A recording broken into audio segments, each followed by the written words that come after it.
Demak azizlar, diqqat e'tiborimizni qaratamiz. Baribir so'nggi soniyalarda standart vaziyati vujudga kelyapti. Baribir Andijon o'zining uslubida uchrashuvni yakunlamoqchi.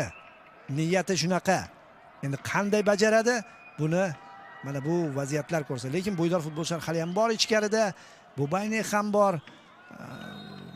Boyagi kim edi? Gorin ham bor, boshqalar ham bor. To'p yetkazib berildi. Darvozabon o'z joyini tark etdi va gol! Yana gol!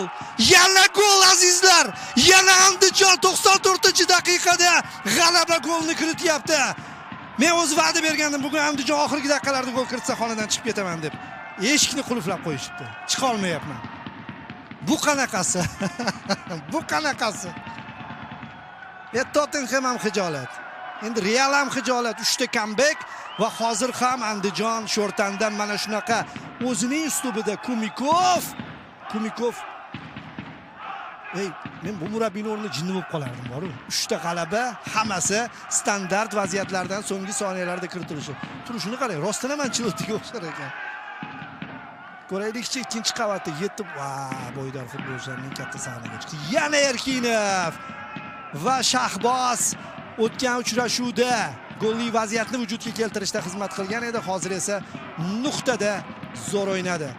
Nuqtada turib berdi va o'zining navbatdagi golni kiritdi.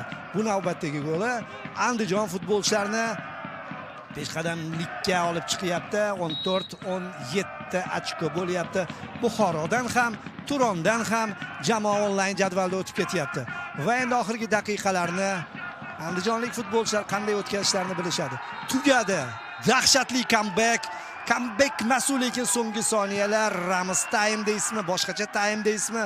Lekin oxirgi payt Pro Ligada Andijon time terminga, rosta kamiga terminga aylanib boryapti. Sho'rtan so'nggi daqiqalarda baribir gol o'tkazib yuboryapti.